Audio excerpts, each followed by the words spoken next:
Emociones resistentes. Irónicamente, aun cuando sabemos que la respuesta a nuestros problemas es perdonar, todavía hay algo en nuestro corazón que grita: no deseo perdonar. Esos sentimientos no son raros. Por citar un ejemplo, cuando alguien sin misericordia alguna hunde un cuchillo en nuestro corazón a través de una ofensa, de una acción, rara vez respondemos inmediatamente con un alegre deseo de perdonar. Emociones tales como ira y hostilidad surgen inmediatamente del fondo de nuestra vieja naturaleza y claman venganza. ¿Qué podemos hacer entonces?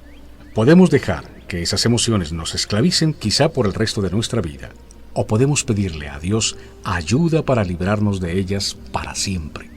Pero el método de Dios para librarnos de esas emociones es el perdón.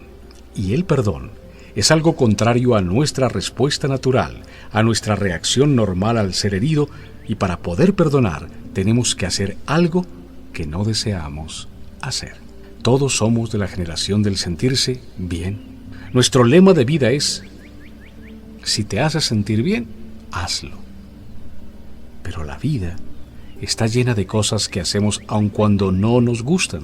¿A quién le gusta salirse de la cama en una fría mañana de invierno? A nadie. ¿Quién se siente feliz teniendo que ir al dentista? Nadie. ¿A quién le gusta salir de su camita tarde a recibir un turno a medianoche? Nadie. ¿A quién le gusta pagar impuestos? A nadie. ¿Quién disfruta de las ofensas, de los agravios, de los irrespetos de sus compañeros de trabajo? Nadie. Vamos a poner un ejemplo. Imagínese usted a un cardiólogo esperando que su paciente se sienta feliz de someterse a una operación. Hay que operarlo. Le dice al paciente que la sangre que está fluyendo a su corazón es apenas suficiente para mantenerlo respirando, siempre y cuando no corra, no suba escaleras, en fin. Y lo manda a su casa con esta orientación. Le dice: cuando usted sienta que su pecho se le abre en dos del dolor, entonces llámeme para hacerle la operación. Extendamos este ejemplo, esta analogía, a esa cirugía espiritual que llamamos perdón. Si hay fuertes emociones que gritan: de ninguna manera, no puedo hacerlo. Pero tales sentimientos no pueden estorbarnos en el camino de ese acto dador de vida que es el perdonar a los que nos ofenden.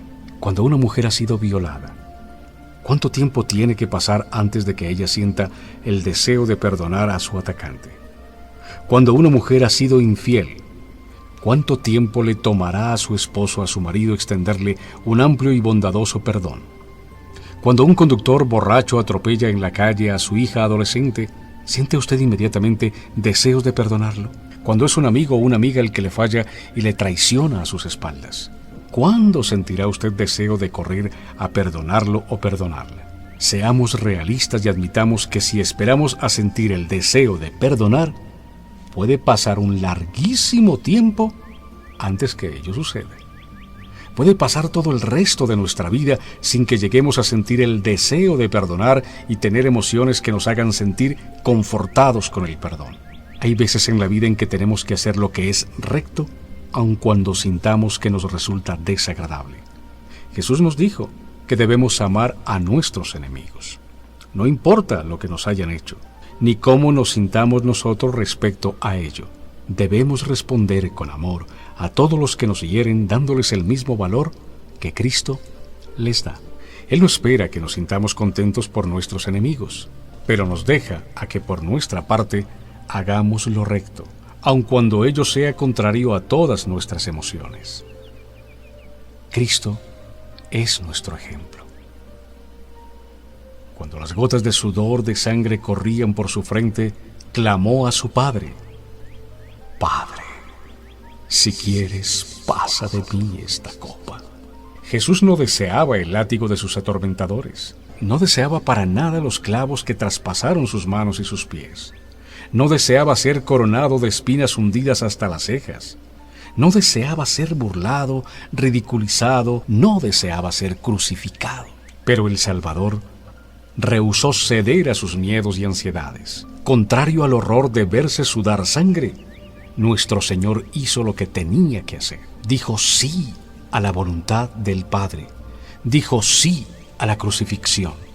Para nosotros, tener que perdonar a otros es como tomar la vía dolorosa, el camino a la cruz. Nuestras emociones crean en nosotros una crisis de voluntad.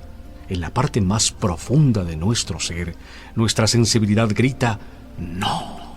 Pero Dios nos dice, sí. Y lo mismo que el Señor que compró nuestro perdón, debemos hacer lo que es recto y justo y confiar en el Padre para los buenos resultados. Es tiempo de que comprendamos que nuestros sentimientos no deben estorbarnos en el camino que debemos tomar.